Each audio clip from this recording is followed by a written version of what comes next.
दोस्तों, लालच वो बुरी बला है जो किसी भी इंसान के ऊपर अगर एक बार हावी हो जाए तो फिर वो इंसान इस लालच के दायरे से कभी बाहर ही नहीं निकल पाता है। और सबसे बड़ी बात कि जब तक वो होश में आता है तब तक काफ़ी देर हो चुकी होती है, जिसका नतीजा ये होता है कि उसकी खुद की ज़िंदगी तो बर्बाद हो ही जाती है, उसके साथ साथ और भी न जाने कितने लोगों की जिंदगियां तबाह हो जाती है, जैसे कि आज की कहानी में होता है। नमस्कार, आदाब, मैं हसमुद्दीन और आप देख रहे हैं सफर क्राइम तक। दोस्तों, आज की जो सच्ची घटना मैं आपको सुनाने वाला हूं, दरअसल ये कहानी है पंजाब प्रदेश के लुधियाना शहर की।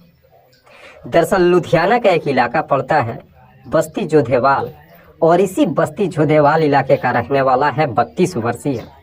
कृष्णा लाल, जो पेशे से एक मोटर मैकेनिक है। कृष्णा के परिवार में उसकी पत्नी 30 वर्षीय सुनीता के अलावा 2 छोटे बच्चे हैं, जिसमें एक बेटा है और एक बेटी है, जो दोनों ही बगल के एक प्राइवेट स्कूल में पढ़ाई करते हैं।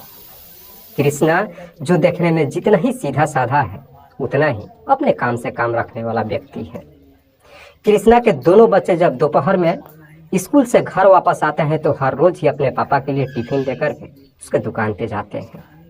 बात कर रहा हूँ मैं 28 अगस्त की दोपहर के करीब 2 बजे के आसपास। मौसम काफ़ी खराब था, मूसलाधार बारिश हो रही थी, इसीलिए दोपहर के करीब 2 बजे के आसपास हर रोज के तरह कृष्णा के दोनों बच्चे जब टिफिन लेकर के छाता के माध्यम से अपने पापा की दुकान पे जाते हैं, तो जैसे ही वो दुकान के अंदर एंट्री करते हैं तो अंदर का नज़ारा देख एकदम से डर जाते हैं और फिर वो जोर जोर से चीखने और चिल्लाने लगते हैं, क्योंकि दुकान के अंदर ही कृष्णा की डेड बॉडी पड़ी हुई थी। बच्चों की चीख पुकार सुन करके अगल बगल के जितने भी दुकानदार होते हैं सब के सब भागते दौड़ते जब कृष्णा की दुकान में जाते हैं और वहाँ की जब नज़ारा को देखते हैं, तुरंत ही इस बात की जानकारी पुलिस को दे देते हैं।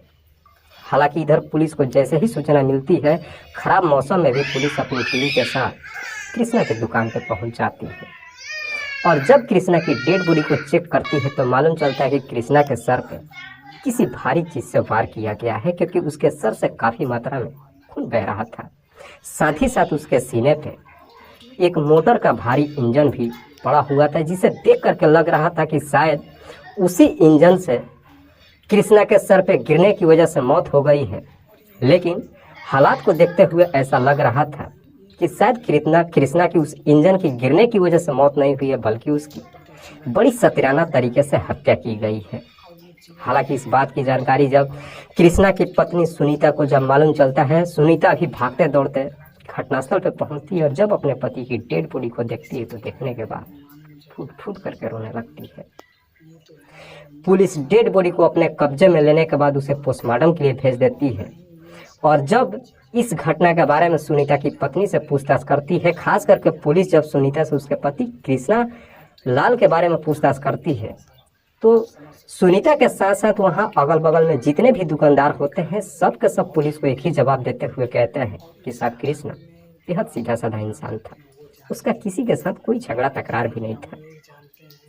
लेकिन जैसे ही 2 दिन का समय गुजरता है और 2 दिन के बाद इधर जब कृष्णा की पोस्टमार्टम रिपोर्ट आती है तो उस रिपोर्ट से ये साफ खुलासा हो जाता है कि वाकई में कृष्णा के सर पे किसी भारी चीज से वार किया गया था। ये क्लियर हो जाता है कि कृष्णा की नॉर्मल मौत नहीं हुई है, बल्कि उसकी साजिश के तहत हत्या की गई है। हत्या की जब पुष्टि हो जाती है उसके बाद से पुलिस इस केस को काफ़ी सीरियस तरीके से लेती है और इस केस की जांच पड़ताल शुरू कर देती है। पुलिस अपनी तमाम कोशिश तो करती है, लेकिन बावजूद इसके ना तो पुलिस के हाथ कोई सबूत मिलता है और ना ही ये मालूम चल पाता है कि आखिरकार कृष्णा की दुकान के अंदर घुस करके उसकी हत्या किया किसने है। क्योंकि जिस वक्त कृष्णा की हत्या की गई थी उस वक्त मौसम काफ़ी ख़राब था, तेज बारिश हो रही थी। कोई तो ऐसा व्यक्ति था जो कृष्णा की दुकान के अंदर घुस करके हत्या किया था और मौसम खराब होने की वजह से अगल बगल के जितने भी दुकानदार थे किसी ने उसे देख नहीं पाया था। दरअसल पुलिस अब इस कड़ी को जोड़ते हुए आखिरकार कृष्णा के परिवार के बारे में खंगालना शुरू करती है। पुलिस जब फिर से कृष्णा की पत्नी सुनीता से पूछताछ करने के लिए उसे घर पे जाती है और फिर सुनीता से एक पर एक जब कई तरह के सवाल करना शुरू करती है, तो सुनीता की एक्टिविटी को देख करके न जाने क्यों पुलिस को शक हो जाता है कि शायद सुनीता कुछ छुपाने की कोशिश कर रही है, क्योंकि उसके चेहरे के हाव भाव को देख के लग रहा था कि सुनीता को अपने पति की मौत को लेकर के कोई ज़्यादा तकलीफ नहीं है। पुलिस को जैसे ही सुनीता को लेकर के शक हो जाती है, उसके बाद से पुलिस अब शक के आधार पर आखिरकार सुनीता के मोबाइल नंबर के कॉल डिटेल्स को निकालती है। और जब डिटेल्स को चेक करती है तो मालूम चलता है कि उसमें एक ऐसा नंबर मौजूद था जिस पर सुनीता पिछले लगभग साल भर से लगातार बातचीत करते आ रही थी। और इसमें सबसे ज़्यादा चौंकाने वाली बात यह थी कि जिस वक्त सुनीता के पति कृष्णा की हत्या की गई थी, ठीक उसके थोड़ी देर के बाद ही सुनीता फिर से उस नंबर पर बातचीत की थी। पुलिस को जैसे इस तरह की डिटेल्स मिल जाती है, उसके बाद से पुलिस जब उस नंबर की डिटेल्स निकालती है तो मालूम चलता है कि वो नंबर किसी नरेश कुमार के नाम पर रजिस्टर्ड है। नरेश जिसकी उम्र है लगभग 27 साल के आसपास, जो सुभाष नगर में एक किराए का कमरा लेकर के रहता है। हालांकि पुलिस जब नरेश के बारे में इधर कृष्णा के पड़ोसियों से जब पूछताछ करती है तो इस पूछताछ में मालूम चलता है कि दरअसल करीब 4 महीने पहले तक नरेश, जो कृष्णा लाल के ही घर में किराए के कमरे पर रहता था, पड़ोसी ये भी बताते हैं कि साहब कृष्णा की पत्नी सुनीता और नरेश के बीच में शायद प्रेम प्रसंग चल रहा था, क्योंकि इस बात को लेकर के अक्सर कृष्णा की उसकी पत्नी के साथ झगड़े तकरार हो रहा था। पड़ोसियों से जैसी इस तरह के बयान मिल जाती, उसके बाद सब पुलिस भी अब पूरा यकीन कर जाती है कि शायद कृष्णा के हत्या में उसकी पत्नी ही शामिल है। इसीलिए शक के आधार पर पुलिस सुनीता को गिरफ्तार कर लेती है। और पुलिस जब सुनीता को गिरफ्तार करके थाने में लाकर जब उसके पति की हत्या के बारे में सख्ती से पूछताछ करना शुरू करती है तो आखिरकार सुनीता भी मजबूर होकर के अपनी सच्चाई कबूल कर लेती है। लेकिन सुनीता जब इस हत्या के पीछे की पूरी कहानी बताती है, खास करके जब इसका असलियत पुलिस वालों को मालूम चलता है, तो वाकई में इसे सुनने के बाद खुद पुलिस वाले भी एकदम से हैरान रह जाते हैं। दरअसल इस कहानी की शुरुआत होती है घटना से ठीक लगभग 2 साल पहले। करीब 2 साल पहले जो नरेश एक किराए के कमरे की तलाश में कृष्णा के घर पे जाता है। कृष्णा का जो मकान था वो 2 मंजिला था। ग्राउंड फ्लोर पे कृष्णा अपनी पत्नी और दोनों बच्चों के साथ रहता था और सेकंड फ्लोर पे जो एक कमरा बना हुआ था वो खाली था।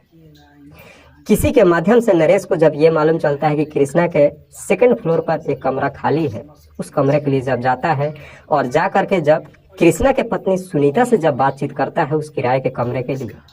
सुनीता जब नरेश से ये पूछती है कि क्या तुम शादीशुदा हो, तुम्हारी पत्नी है या फिर नहीं है, और नरेश जब उसे जवाब देता है कि नहीं, मेरी शादी अभी नहीं हुई है, बल्कि शादी लग चुकी है और कुछ ही महीने के बाद मेरी शादी होने वाली है, जब शादी हो जाएगी मैं अपनी पत्नी को लेकर के आ जाऊंगा। इस पे सुनीता उसे कमरा देने के लिए तैयार नहीं होती है। लेकिन नरेश भी उससे रिक्वेस्ट करने लगता है और कहता है कि मैं बगल के ही माधोपुरी के एक फैक्ट्री में नौकरी करता हूँ, सिंगल होने की वजह से मुझे कहीं किराए पे कमरा नहीं मिल रहा है, बस एक बार मुझे मौका दे दीजिए, जैसे ही मेरी शादी हो जाएगी कुछ ही महीने के बाद मैं अपनी पत्नी को भी लेकर के आ जाऊँगा। जब रिक्वेस्ट करने लगता है,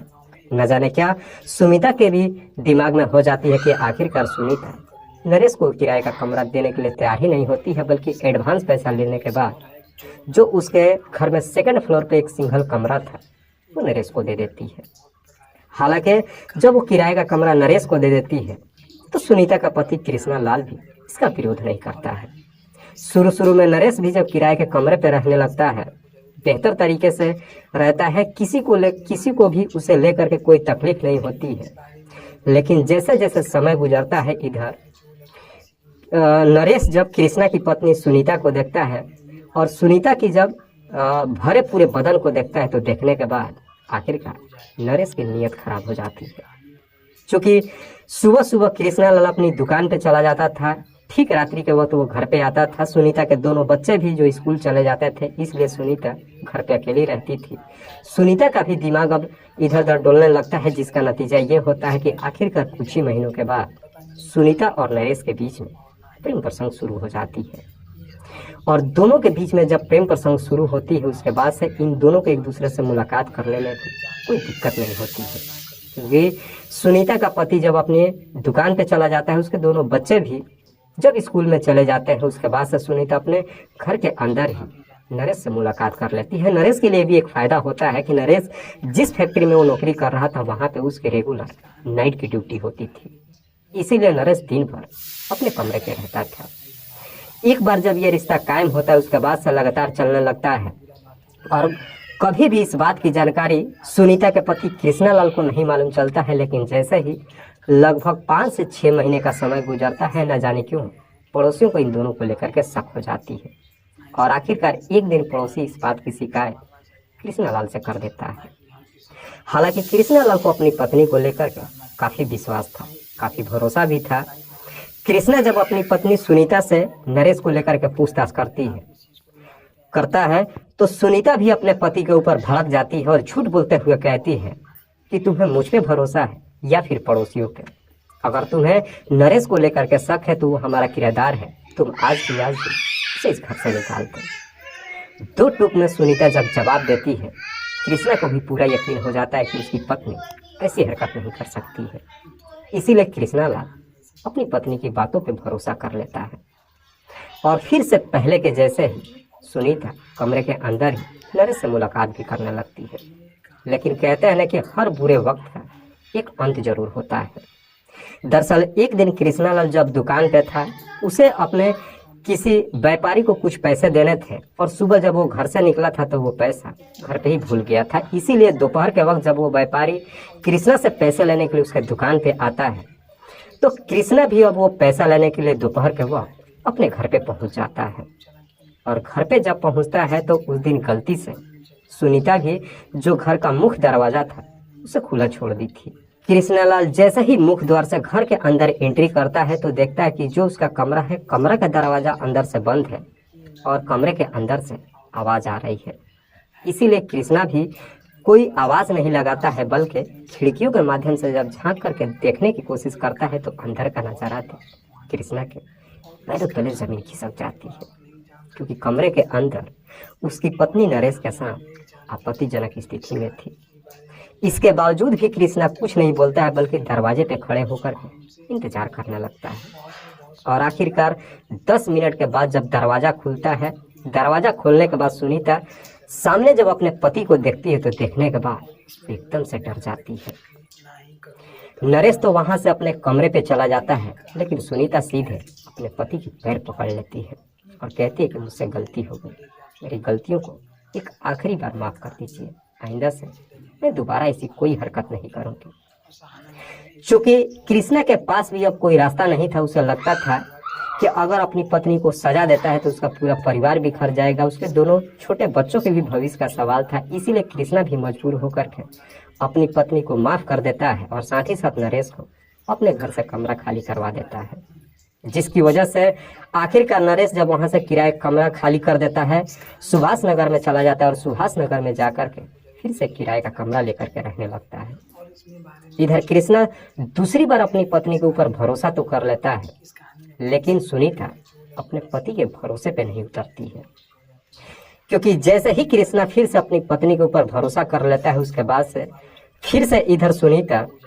नरेश से बातचीत ही नहीं करती है, बल्कि जब उसका पति घर से अपनी दुकान पे चला जाता है उसके बाद से सुनीता घर से बाहर निकल जाती है और सीधे सुभाष नगर नरेश के कमरे पे चली जाती है और फिर वहां पे जाकर के नरेश से मुलाकात करने लगती है। ये सिलसिला भी लगभग 5 से 6 महीने तक चलता है, लेकिन जैसे ही 5 से 6 महीने का समय गुजरता है, फिर से कृष्णा को अपनी पत्नी को लेकर के शक हो जाती है कि शायद उसकी पत्नी की आदतों में कोई सुधार नहीं हुआ है। इसीलिए अब कृष्णा अपनी पत्नी का पीछा करना शुरू कर देता है और जिसका नतीजा ये होता है कि आखिरकार एक दिन कृष्णा जब अपनी पत्नी का पीछा करते हुए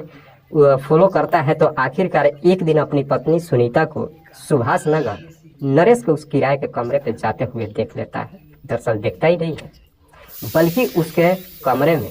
दोनों को रंगे हाथे भी पकड़ लेता है और फिर उसके बाद से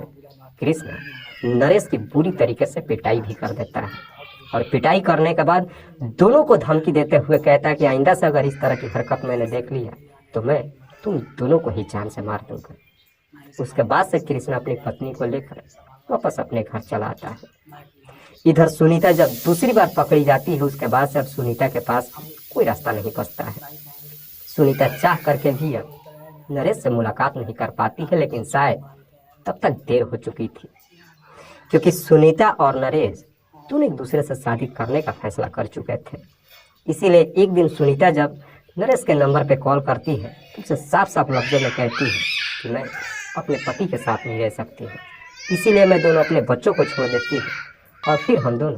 भाग करके शादी कर लेते हैं। सुनीता नरेश के साथ भागने के लिए तैयार तो हो जाती है, लेकिन नरेश भागने के लिए तैयार नहीं होता है, बल्कि नरेश के दिमाग में अब लालच आ जाती है। दरअसल नरेश अब सुनीता को समझाते हुए कहता है कि अगर हम भाग करके शादी करते हैं तो तुम्हारा पति हमें कहीं भी चैन से नहीं रहने देगा, इसीलिए मेरे पास एक उपाय है। अगर तुम कहो तो मैं तुम्हारे पति को ही हमेशा के लिए इस दुनिया से हटा देता हूँ। उसके बाद से जो तुम्हारे पति का घर है वो भी तुम्हें मिल जाएगा और फिर उसी घर में हम शादी करने के बाद बड़े आराम से जिंदगी व्यतीत करेंगे। प्रॉपर्टी की लालच जब दिखाता है, इधर सुनीता नरेश के प्यार में इस प्रकार से अंधी हो चुकी थी कि आगे पीछे कुछ भी नहीं सोचती है और आखिरकार अपने ही पति को इस दुनिया से हटाने के लिए नरेश को परमिशन दे देती है। उसके बाद से नरेश एक सही मौके का इंतजार करने लगता है और आखिरकार नरेश को यह मौका 28 अगस्त को मिल जाती है, क्योंकि मौसम उस दिन काफ़ी खराब था। मूसलाधार बारिश हो रही थी, कोई भी व्यक्ति अपने घरों से बाहर नहीं निकल रहा था। दोपहर के करीब 1 बजे के आसपास नरेश सीधे कृष्णा के दुकान पे चला जाता है। चूंकि उस वक्त कृष्णा के पास भी कोई काम नहीं था, मौसम काफ़ी खराब था। कृष्णा अपने दुकान के अंदर ही गहरी नींद में सो रहा था। इधर नरेश जैसे ही उसके दुकान के अंदर पहुंचता है और जब देखता है कि कृष्णा गहरी नींद में सो रहा है, नरेश को भी मौका मिल जाता है और फिर दुकान के अंदर से ही एक भारी हथौड़ा उठाता है और सोते वक्त ही कृष्णा के सर पे एक पर एक कई सारे वार कर देता है, जिसकी वजह से कृष्णा की चीख भी नहीं निकल पाती है और उसकी घटनास्थल पे ही मौत हो जाती है। कृष्णा की जब मौत हो जाती है उसके बाद से अब नरेश अपने आप को बचाने के लिए एक चाल चलता है। जो उसके दुकान में एक भारी इंजन पड़ा हुआ था, उसी इंजन को उठा करके कृष्णा के सीने पर रख देता है, ताकि पुलिस देखे या फिर लोग देखे तो सबको यही लगे कि कृष्णा के सर पे भारी इंजन की गिरने की वजह से शायद उसकी मौत हुई है। पर शायद नरेश ये भूल चुका था, इंसान जैसा कर्म करता है एक न एक दिन उसे अपने कर्मों का फल जरूर मिलता है। वाकई में सुनीता जब ये पूरी कहानी पुलिस को बताती है, उसके बाद से पुलिस सुनीता के तहरीर पर उसके प्रेम नरेश को भी गिरफ्तार कर लेती है। पुलिस जब इन दोनों को गिरफ्तार कर लेती है उसके बाद से इन दिनों को जिला अदालत में पेश करती है, जहां से इन दोनों को ही जेल भेज दिया जाता है। सुनीता की एकमात्र छोटी सी गलती की वजह से और नरेश को और अपनी प्रॉपर्टी की लालच को लेकर के न सिर्फ उसका पति हमेशा के लिए इस दुनिया को छोड़ के चला गया, बल्कि सुनीता भी हमेशा के लिए सलाखों के पीछे पहुंच गई और उसके दोनों मासूम बच्चे जन्नत की जिंदगी जीने पर मजबूर हो गए। फिलहाल कृष्णा